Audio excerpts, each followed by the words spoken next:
had to own it today, man. You had to rise up with receivers and DBs.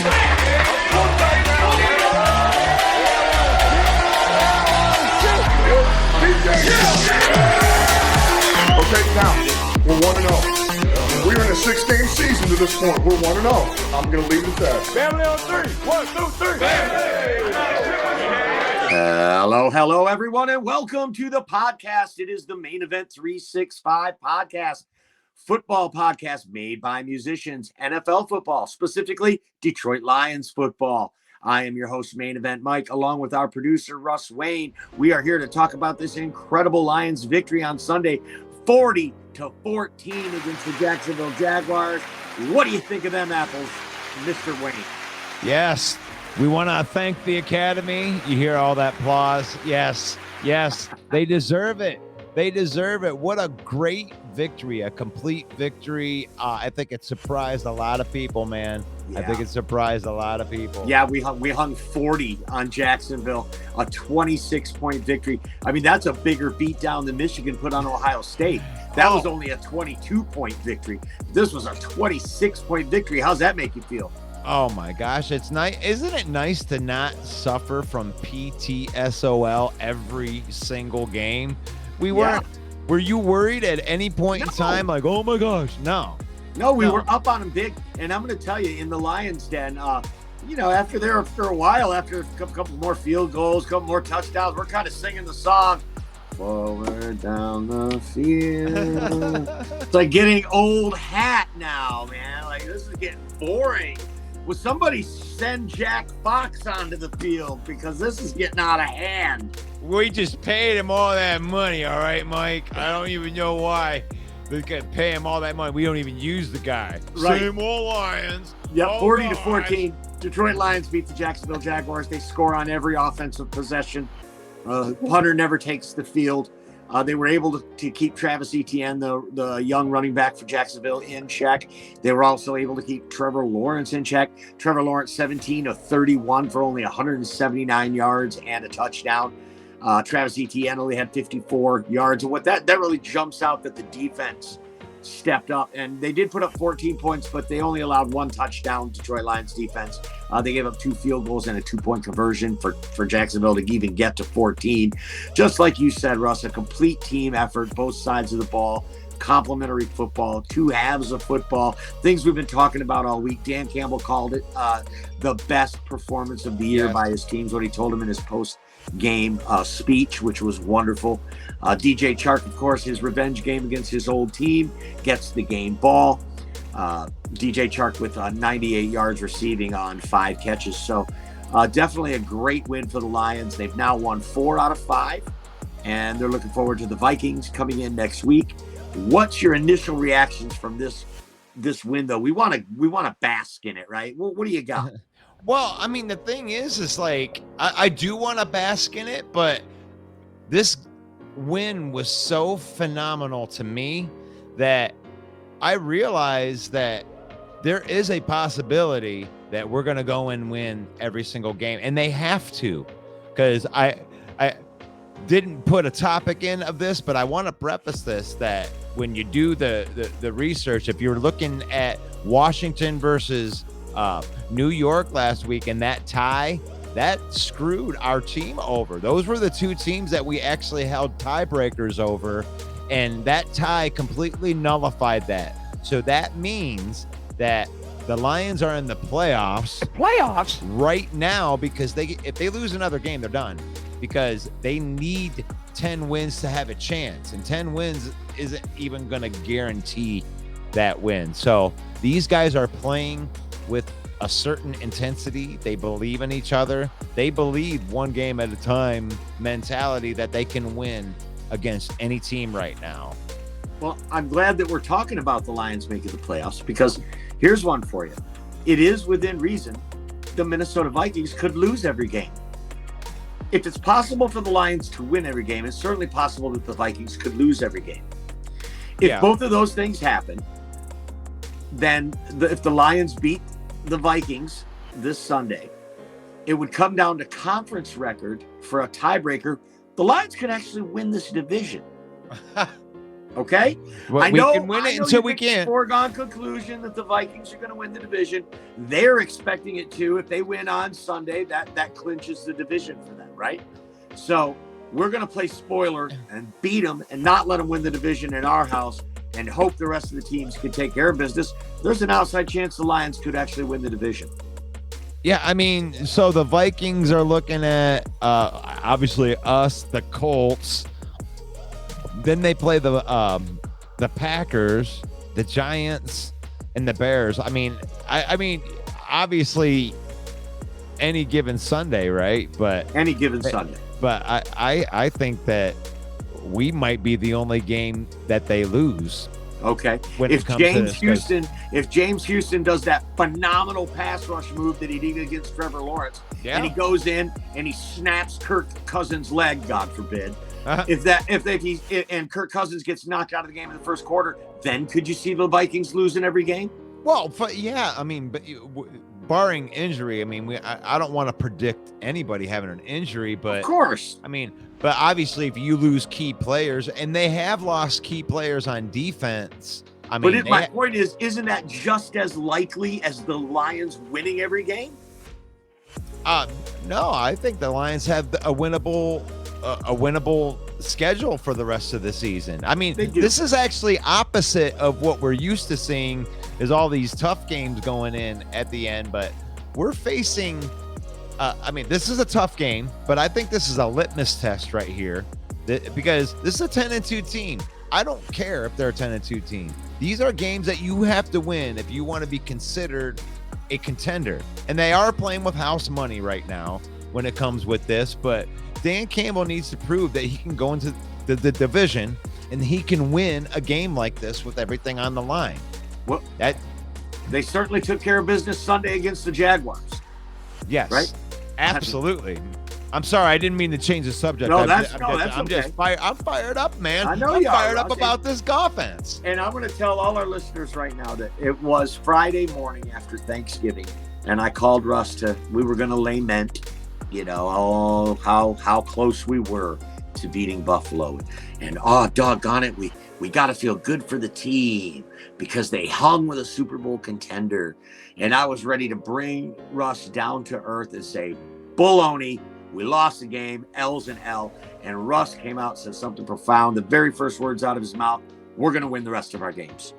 I can feel it. I know we're going to win the rest of our games. Yes. We're going to go 6-0 down the stretch. And that set the tone for that conversation and basically our show ever since.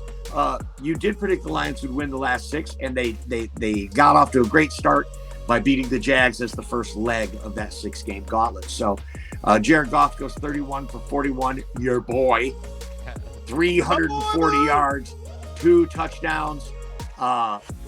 He looked great. His best game of the season by far. Probably his best game as a Lion. The offense was just clicking. DeAndre Swift gets 14 carries, 62 yards, and a touchdown. Jamal Williams finds the end zone again. Amon St. Brown shows again that he's an elite receiver. 11 catches, 114 yards, and 2 touchdowns, even though DJ Chark got the game ball. Our young defense coming together, playing good. So the Goffense was rolling. Anything there that stuck out for you? Well, no, there's really no surprise in it. It's the same thing. It's like we were complaining earlier in the season because it's like, oh, yeah, Goff needs to have all these things working for him to be a good quarterback. Okay, good. So now all these things are there. He's got the playmakers where he needs to have the playmakers. The offensive line's playing really good. The running game's playing really well. And this money ball version of these 3 tight ends that you're using is working really well. So that's where Goff is really good. I mean, he was the best quarterback of the week. So, I mean, I know it's just 1 week, but it's not often you get to say that your quarterback was the best quarterback of that week. So I'm very happy with the Goffense, and that's one of the reasons why I'm confident going forward. And not even Goff as much as I need to give his Goffensive line, because they're giving him clean pockets and he's able to just sip lemonade and survey the whole field and pick everybody apart. And then they're able to run the ball in the fourth quarter when they need to, which is something we've never seen from this team in the past decade. So that offensive line certainly gets all the credit. I mean, all those stats that I just rattled off, and that you don't see that's all predicated on the offensive line doing their job. Can I add those things happen? I wanted to add one more thing to that just that idea of that we just need to run the ball. He threw the ball 41 times. And one thing that I noticed about this game as opposed to the way he tried to close out the other games was that he didn't feel like he needed to just run the ball to get the clock out. He was still going for the throat even when they were up 21. They were like, this is here. We're going to step on your throat because you can't stop our offense. So he kept throwing the ball. They did run the ball, but they only averaged like 3.1 yards a carry. Like, it was the aerial attack, and because they were giving him those clean pockets, all those skill players, he was just having a field day, just tossing the ball in the backyard. Yeah. I mean, great stat from the offense. They were 8 of 12 on third down.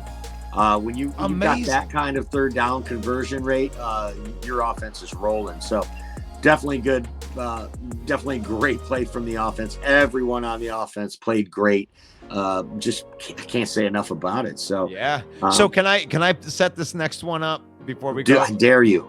Well, we're totally stealing this from the Woodward Sports guys, but this was such a good segment in there. And you know what we're gonna do right now, Mike? What's that? We're gonna defend the Glen. Defend the Glen, Mike. Of course, defend talking about the Glen. We were hard on him, man. Glen. We were so hard on him, Mike. So I'm going to give you the first opportunity. I wanted to set this up good for you. So we need to defend the Glen, and I want you to start out. We were really hard on him at the beginning of the year. So you're first up. Defend the Glen. Well, to defend the Glen is, of course, you're referring to defensive coordinator Aaron Glenn. I got to defend the coaching staff in its entirety because the Lions had 0 penalties in this game. If you look at the box score, it says 1 penalty. But after seeing the replay 50 times, there was no penalty on the play. It was some sort of makeup, bogus call. I don't know what the refs, the number that they called, they isolated it right there on the replay, and there was no penalty there. So kudos to Aaron Glenn. His defense played mistake-free football. Not a face mask, not an illegal hands to the face, not a defensive holding, not a pass interference, not a lineup in the neutral zone, nothing. They played a clean game. That's the sign of great coaching. So 0 penalties for the Lions in the game. If they can continue to play disciplined football like that, I like their chances of winning all 6 games down the stretch. 4-1 in the last 5. I mean, that's a track record. That's not like, hey, pump the brakes, man. It's only 1 game. No, this is a track record. They're 4-1 in the last 5. So are the Lions for real? I think the Lions are definitely for real. The defense is starting to come together. A lot of young players starting to figure each other out. They believe in each other. They play hard for their coach. And this Goffense is clicking. Ben Johnson's calling great games. I don't think anyone wants to play the Lions right now. They're most definitely for real. And that's, indicative of why they are actually favored against a team that's 10-2. So coming into this game, I think the odds makers in Vegas know they're for real as well. I love it, man. And then going back into the defend the Glen, are the Lions for real?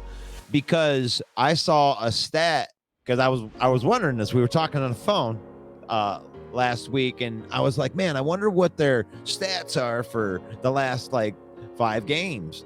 Just isolated those games. And Jeremy Reisman from the Pride of Detroit came out with a thing for his Twitter that says that they were ranked in the top 10 in both offense and defense over the last 5 games. So defending the Glen, because being ranked 32 and moving that offense up to a top 10, my bad, defense, moving that defense from 32 to a top 10 defense is very, very impressive. So I do defend the Glen, and they are for real because of that. They are still ranked 32nd in the league overall. No. Yeah, ranked 32 and 31 as we look ahead to next week. So the injuries, right? I mean, we did our piece earlier.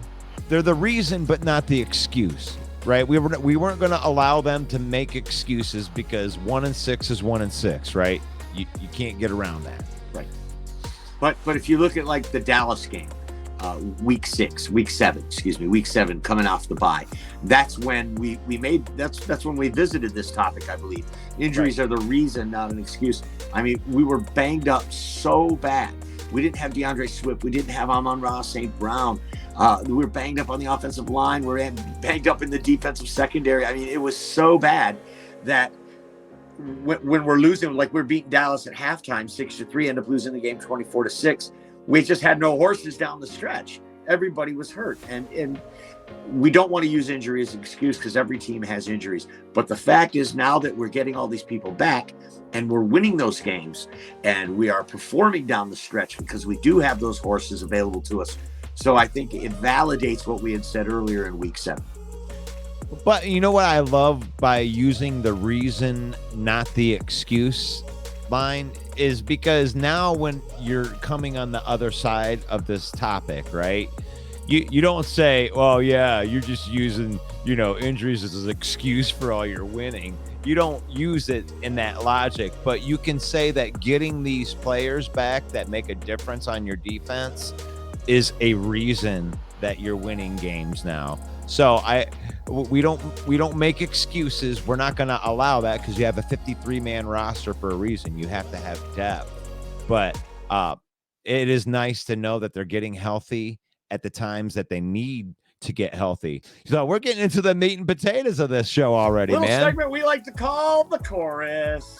And the first topic in the chorus is Dan Campbell said today that he has changed nothing. When someone asked him what's the difference between then and now, when he was 1-6 or when he's now won the last 4 out of 5 games, what is he doing different? And he said what, Russ? He said he's changed nothing. And I love this answer because the thing is he's preached consistency and like hard work and, going through the grind and doing the same things over and over again, having a culture of getting better and better and better each time. I love that he answered the question like that because it's like, look, this is just hard work paying off. I'm not doing anything. I didn't, throw a bean in the ground and climb up a beanstalk and, have a whole bunch of nice stuff happen because I slayed the giant. No, we just got paid off for all of the hard work that we've been doing up until this point. So kudos to him for that answer. Baloney. That's lip service. That's coach speak. That's him appeasing the masses, appeasing the media. And on the way Dan up, Campbell's come a long way. What we just saw in this last game and the game before that, making smart decisions, taking the 3 points when they're there, letting those 3 points accumulate. Doesn't matter if you have one ass cheek and 3 toes. That's baloney, Dan Campbell. A lot has changed. Your fan base was screaming for your head because of some of these bonehead decisions you were making, and now you've reined yourself in, and it's easy to come back now and say, well, that's who I've always been, and I stand by that. Baloney. You didn't go for it on 4th down in the last game. You kicked the field goals every single time like a good, smart coach does. And you go for it on 4th and down once in a while when it's down and distance. It's situational football, and it makes sense to do it. And that's what he's doing now. So I don't buy that one bit. I can feel you. I understand where you're coming from with that. But I'm looking at him. I watched that speech that he was given to everybody. And one thing that I felt from that, and it wasn't even from anything that he said, it was just the camaraderie of the whole team. They believe in each other like a family believes in each other. And they're going to fight for each other like a family would fight for each other. And the thing that he said that was profound to me was, I know who we are now. Meaning, yeah, he did make some boneheaded decisions. He was trying to figure out, how to make his way through this coaching world. I don't know what kind of coach I want to be. Do I want to be aggressive? Why didn't he come out and say that instead of nothing has changed? I'm still exactly the same. Because it's true. No, because it is true. Because they're finding their way through this whole thing together, but they're still going to work every day. they're still winning the plays. They're going play by play through practice, and they're trying to get better at all of the little things, and all of those things paying off along with the injuries, these people coming back. It's a good thing, man. He's got. Yeah, but so, is it full of shit? I mean, is he full of shit? Really? No, everybody's still playing hard for him. Yeah, but he has made changes. Whether he wants to admit it or not, he has changed his coaching style. A lot of these things he was doing, he's not doing now. So I don't get why this is even an issue. He should have come right out and said, he actually said this, Russ, that perhaps we needed to lose 5 in a row to get to where we are now. I mean, maybe that's true, Dan. If you hadn't given 2 of those 5 away, we wouldn't be having this conversation. Like I said at the beginning of the season, man, we were playing with house money the whole time. And I know that there's a bunch of other podcasts stealing that term and saying house money, but we're playing with house money right now. And like Dan's figuring himself out right now.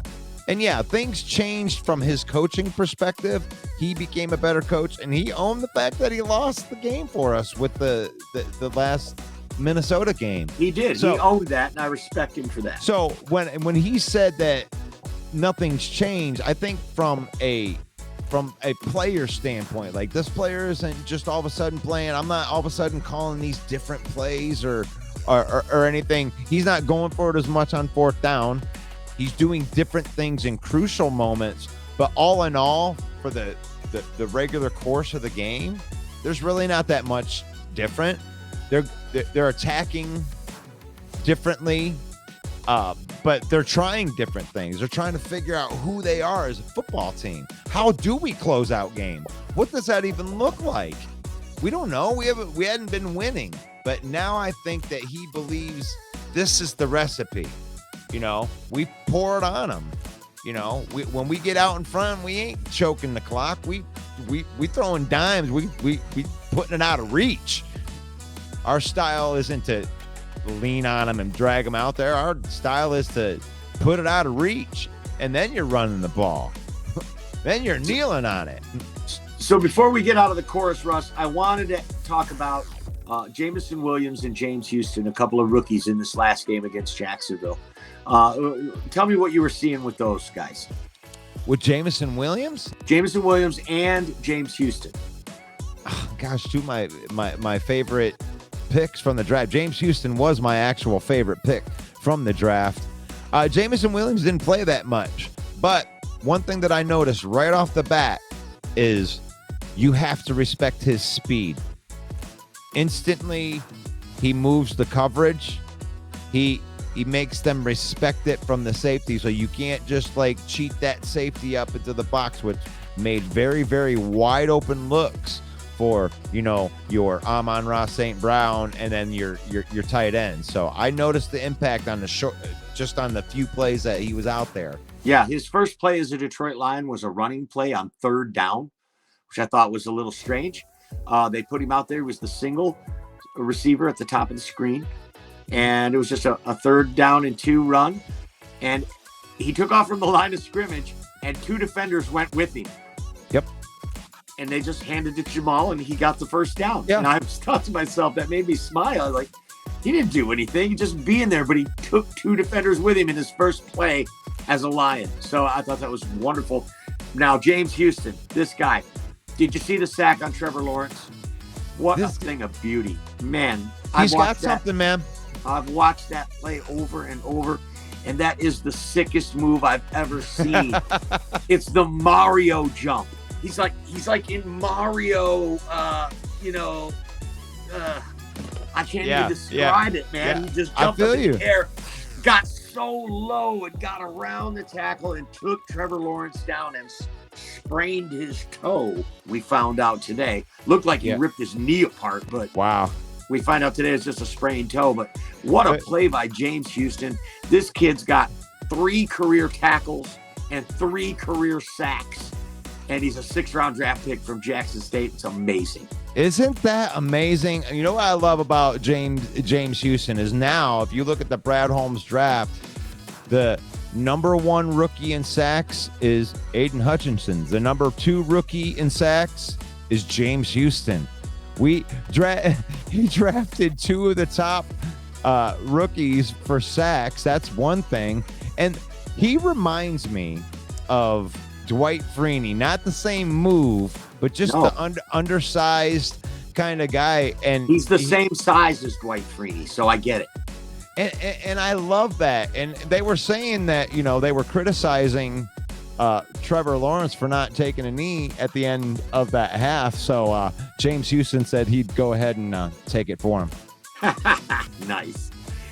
Well, Russ, I think we put a bow on this Jacksonville Jaguars game. Detroit Lions win 40-14. Time now for us to move to the bridge. Take us to the bridge. Dun, dun, dun, dun, dun. Hey, there Lions, Detroit Lions, 5-7, baby. Week 13, the Minnesota Vikings are coming to town. The Lions last faced the Vikings on September 25th, which was week 3 of the NFL schedule. And the Lions lost that game 28-24. Dan Campbell went for it on 4th down 6 times and was denied. The Lions had 8 penalties in the game, 7 of them on one player, Amani Oruwariye, covering Adam Thielen. 7 penalties on that one player. Really caused some evaluation by the team, and they went on to actually lose 4 straight after this game. So could be a revenge game. Vikings coming to town. They're 10-2. Very interesting. They come in at 10-2, and they are a 2.5-point underdog. Maybe these Lions are for real. What do you think? Yeah, I think that these Vikings are a bunch of frauds, and I think that they know it. I think that they know it too. Wow. I think they know deep. We had Rob on here the other day. He knows that they're going to get their asses kicked by us. We're going to run right through them. I'm not trying to give away my pick for later, but you are running into the Lions right now. We're 2.5-point favorites because they know. The people that are betting know we're coming together as a team, and nobody wants to play this team right now. And the 31st ranked defense in the Vikings, the 10-2 Vikings, don't scare anybody. Well, of course, the Vikings are a very balanced attack. They've got an all-world running back, Dalvin Cook, an all-world wide receiver, Justin Jefferson, a mid-tier quarterback in Kirk Cousins, who's a great game manager. They also have a pretty good tight end named TJ something or other. Is it a revenge? So, yeah, they got a balanced attack. Last time we played them, they scored 2 TDs on the ground and 2 TDs in the air.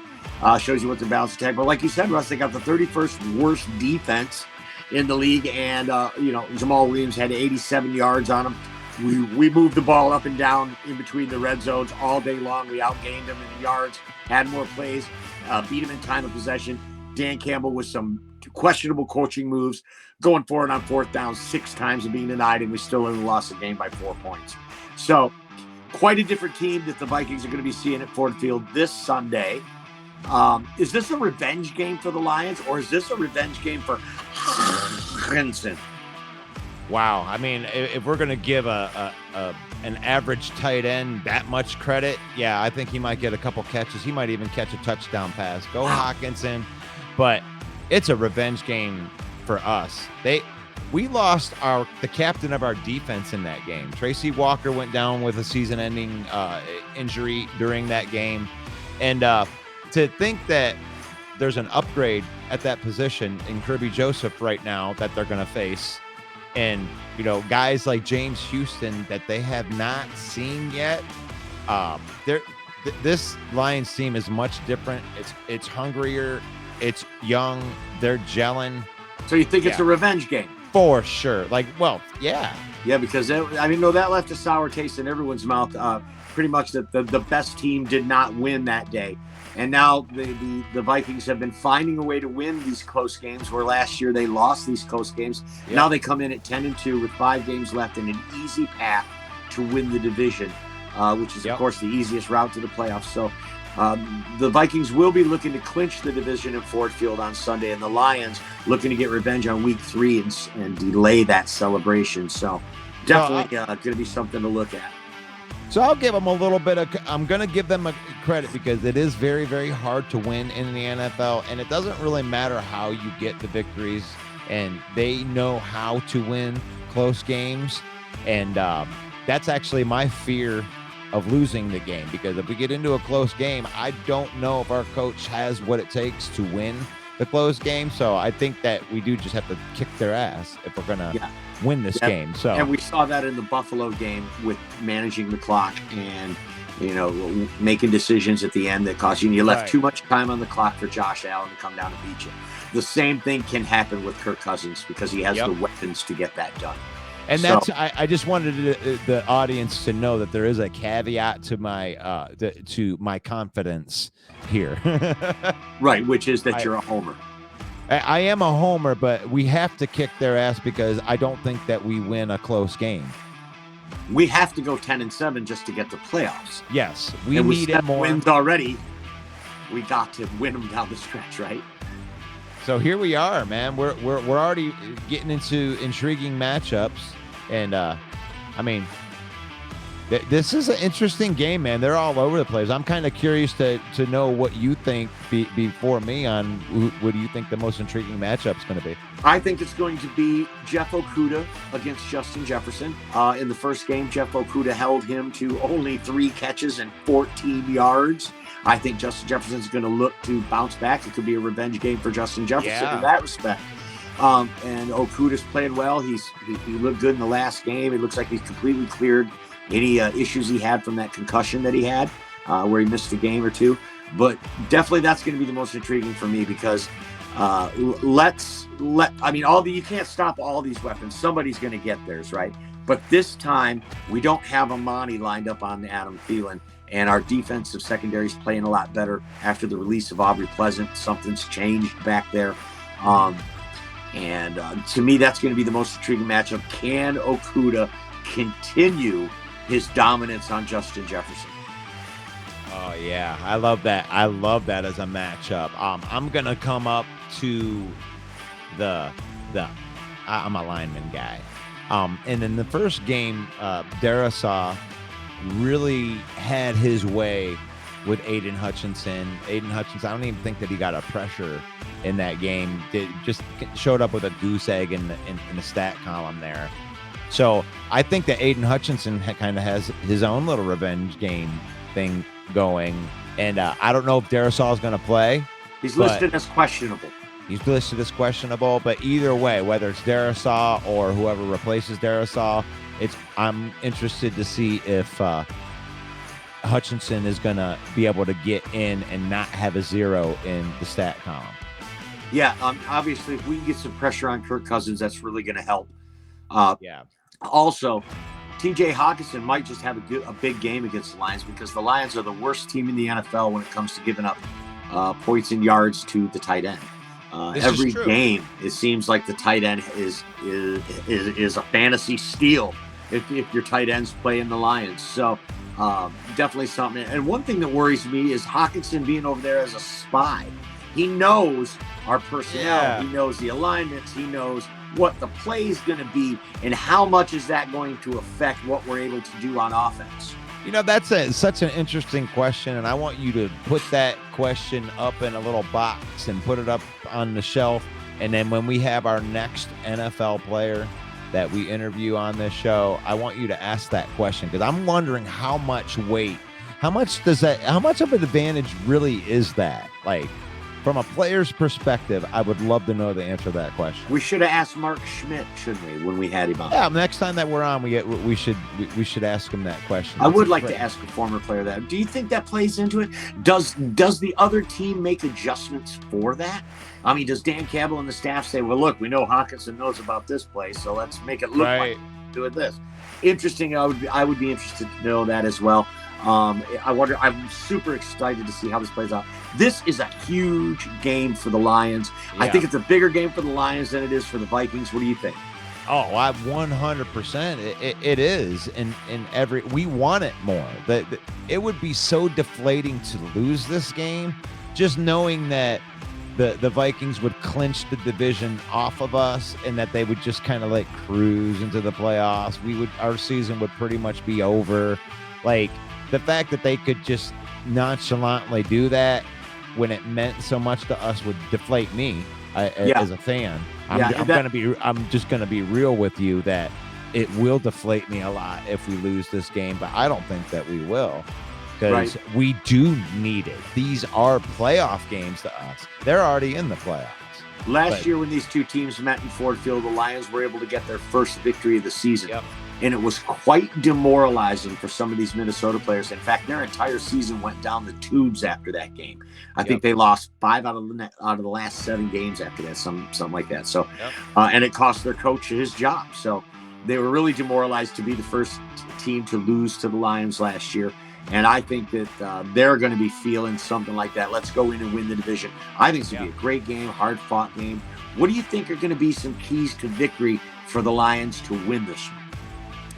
For me, it's going to be on the defensive side of the ball, because they need to get pressure on Kirk Cousins, because Kirk Cousins, to me, is Jared Goff. And he's the type of guy that when he's got the play action going and he's got those pieces, and he definitely has the pieces around him with, arguably the best wide receiver in the league in Justin Jefferson and Thielen and now Hawkinson. He's got a lot of weapons. So the keys are going to be getting that pressure to him. Like, Hutchinson can't put up a goose egg in there. And James Housten, God, I would love to see him wreaking havoc. And, I think they are going to stop the run. That's another thing, is they did a very good job at stopping Saquon Barkley, held him to 22 yards. I expect them to be able to contain Dalvin Cook. And if they can do that and they can make Cousins throw, that's where Cousins gets exposed. That's where he's just not very good. And you can turn him into the Cousins that we know and love, which is the guy that's going to lose the game for him. Right. Keys to victory for me is the Lions defense getting off the field on third down. That's going to be huge. We know our offense is rolling right now. We're going to be able to score some points. We just can't get into another Seattle Seahawks game where we're scoring back and forth, because neither one of these defenses are good enough to hold up to that kind of thing and come out with a victory. So with the 32nd and 31st ranked defense, I think both teams should play it close. Everybody I talk to, everybody we talk to, keeps predicting this high-scoring shootout, 38-35, 38-34. We're hearing this, these high-score predictions. Bet the over is what I'm hearing a lot. Right. That leads me to think it could be a low-scoring game. And I think that plays well for the Lions if we can control the clock, keep their offense off the field, and,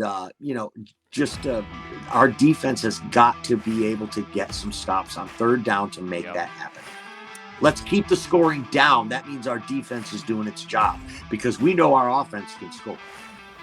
Okay, so we've been yapping our yapper for most of the hour here talking about it. So let's get to it, man. We're getting into the outro. So we got to figure out what the hell we think is going to really happen in this game. Well, last week you predicted that the Jacksonville Jaguars would lose to the Lions, and you were right. I predicted that the Jaguars would edge the Lions by a point, and I was wrong, which also continues our trend for our lock picks, where last week you were right when you took the Washington Commanders and 2 points, and they played to a tie with the Giants, which means you're a winner. That brings your season record in the locks to 9-4, Russ Wayne. What are you going to say about that? What do you call me? The Swami? The Swami. Hey, you know what? Sometimes it's better to be lucky than good, right? I don't know. With your 9-4 in predictions, that's world-class prognosticating. Kudos to you. I took the Houston Texans against the Cleveland Browns, and in hindsight, that seems like such a stupid bet.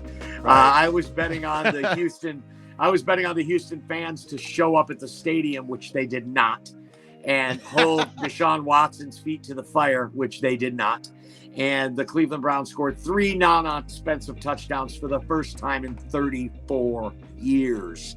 And that made me a loser, bringing my lock pick record for the year to 6-7, back down to earth after a good start. So this week, it's the Lions plus 2.5. Who you got? Well, I've been running my mouth. The Lions minus 2.5. We are a favorite by 2.5 points against the Vikings. Oh, man. Give me a score and a winner. Yeah, they just didn't give enough points, man. They can't move it up high enough points. I put an outlandish prediction onto the main stage, and I'm sticking with that. I think they're running into the Lions. Our offensive line is playing at an elite level from PFF for the last 3 weeks. They've been destroying people up front and moving people out of the way when they need to. One of the reasons the Lions are only averaging 3.1 yards a carry is because most of them are 1-yard touchdown runs and getting it on 3rd down and 1. So we only needed the 1 yard. So that's, and then 3 kneel downs also mess with that stat too. So I think that the Lions are ready for this game. I think that they need this game and that they are going to bulldoze over. They have woke up a sleeping Giants. Lions sleep 18 hours a day, but when they wake up, they eat. And there's some Vikings that are going to be in our den, and we are going to eat. We're going to destroy the Vikings, maul the Vikings, 35-13. 35-13 Lions win is Russell's prediction. I like it. All right. Well, I think it's going to be a little closer than that. I think the Lions win by 1 point. So does that mean the 2.5 points I would lose? So I'm going to say take Minnesota in the 2.5. You're a 10-2 team coming in on the road, and you're getting 2.5 points. I think the Lions win the game by 1 point, 21-20. On the main stage, I picked the Lions to win 20-17, but after thinking about it, I think these defenses are going to put up more than points than that. So I'm going to say 21-20 Lions win. I like that. I like how you did that right there. You just said it was going to be nice and close, and I respect that. I respect that because when you're picking with the points, the fact that I'm picking the Lions to win doesn't matter though. I'm saying take Minnesota because you're getting 2.5 points. I understand, but right. but I appreciate you for doing that because maybe I'm being a little bit disrespectful, but I just want to feel confidence for the week. As I'm going through, we're on this little run. We're 1-0, right? On our 6-0 tear. And I'm going to feel confident every week that they win. And I'm not going to feel bad about it. I'm not going to wait and see what happens because we can't do that in Vegas. Don't pump the brakes. Yeah, you can't pump the brakes in Vegas. They need to know what you think is going to happen. You don't get to come on Monday and be like, well, I pumped the brakes, man. Did they win? Yeah, I'll put my money on them now. It doesn't work like that. So what do you got for a lock pick this week? Who's the Swami? Man, if you can bring your record to 10-4, that'd be incredible. Who do you got? I look at this carefully when I'm going through this, and sometimes it just speaks to me. Like I get Swami speak. I don't know. Something weird happens in my head that I can't really explain. But then it just shines a light on it. And I'm looking at Buffalo versus the New York Jets. With their backup quarterback. With their backup quarterback who's actually shined life and actually had been better than the quarterback they drafted to be the guy. And, you're 9.5 points. That's what I say. I look at that and be like, man, this is a division game.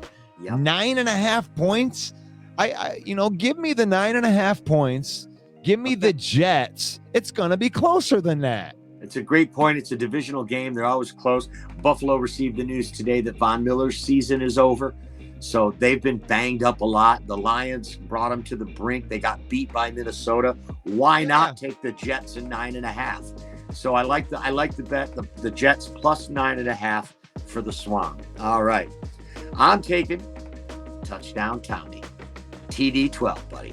TB12, Tampa Bay Buccaneers on the road against the San Francisco 49ers. 7th round draft pick, Mr. Irrelevant, Brock Purdy, going to be under center for the San Francisco 49ers. I think Tampa Bay has a good enough defense to be physical enough with them to overcome those challenges. And then, Tommy's getting 3 points. So I'll take Tampa Bay +3 against the Niners and try to get back to 500 for me. I love it, dude. One more song. One more song. You ever felt that before? That you just the feeling encore. it? Time now for the encore here It's- on the main event. And what we're talking about are the Detroit Rams. Wait, I mean the LA Lions. Wait, I mean the Los Angeles Rams. Lions, of course, hold the Los Angeles Rams first-round draft pick in the 2022 draft. That's why it's of interest to us, because the Rams are tanking. Their quarterback, Matthew Stafford's been put on injured reserve to go with their all-world wide receiver. Cooper Kupp is also on injured reserve. Aaron Donald is banged up. News today that the Los Angeles Rams have signed Baker Mayfield. So, Russ, here's my question. Does signing Baker Mayfield hurt the Lions' chances of getting a top 3 pick out of this? Well, first of all, I want to thank Rocky's Mobile Detailing for providing an encore, because this is a really, really intriguing topic right here, and I absolutely don't think it helps at all. And we're going to be picking in the top 5 with a possibility of going into the playoffs. I think Baker Mayfield is bad. I think he got beat out by what like PJ Walker, the XFL legend. It's like, come on, man. It's a you know, what do you call it, the long shot? I mean, you're just swinging for the fences right there. Maybe, but Van Jefferson, yeah. I mean, you don't even have you. So you're saying signing Baker Mayfield's a Hail Mary for the Rams to do what? To salvage a couple of games and screw the Lions pick? Well, I don't understand this move one bit. So Baker Mayfield. Okay, here's what's happening is they know they're going to lose games. Baker Mayfield has a hateable face. Like, people just like, it's, yeah, punchable. We're losing game. You just want to punch him in the face every time that you see him, kind of face. So when they're losing games, they need a punchable face to put right into the front. And Baker Mayfield fits that description right there. So I think it's a great move for him. I don't get this move by the Rams at all. I mean, Brock Purdy is playing for San Francisco in your division. You can put out your third string guy. I don't know who the third string guy is there. I did actually hear it. I just can't remember the name. But I think that this is it. I think Baker Mayfield has enough moxie in him to squeak out an extra game that they probably would not have won had they not gone and got Baker Mayfield. So they still got some studs on defense on that team. I think this is a bad thing for the Lions. Lions still going to end up with a great draft pick out of this. If they can do what you've predicted and win out and make the playoffs and still get a top 3 pick, that would be incredible. So I hate this move for Baker Mayfield by the Rams. I want them to continue to tank. It is possible that the Texans could win a couple games down the stretch, and we could even get maybe a top 2 pick or a top 3 or even the top number 1 pick.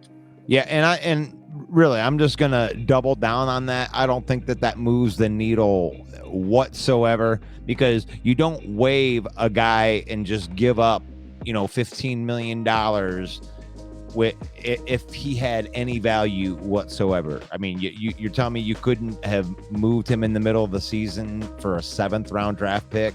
There's something about that sucks, that they had to waive him in order, and there wasn't like a long line of people trying to get him either.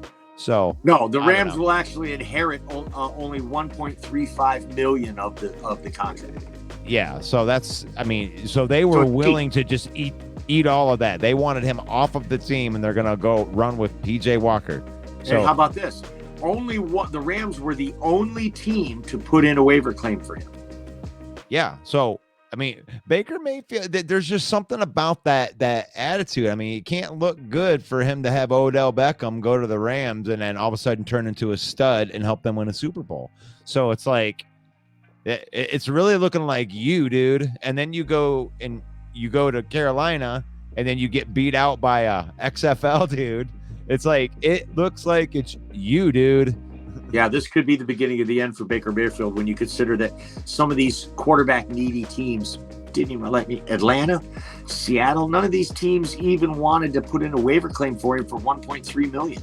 Can you believe this fan base, this Lions fan base, actually wanted us to pay the $18 million to have him compete with Goff?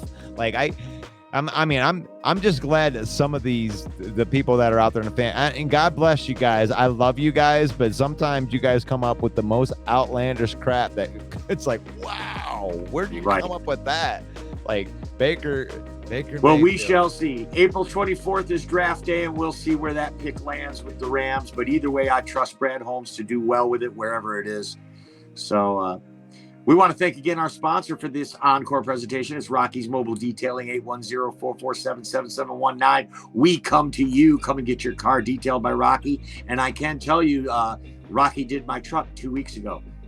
Actually, it was the day before Thanksgiving. He did my truck, and I can't tell you how good it looks, man. It's fantastic. Got that new Cleeds car smell. Everything is great. And check out Rocky's for your mobile detailing needs. He'll come to you and get it done. Vikings are coming to town. We destroyed the Jags. We're 5-7. This has been the Main Event 365 podcast made by musicians who love football because our opinions rock. For Russell Wayne, I'm Main Event Mike. I want to say God bless each and every one of you. Peace out. One pride.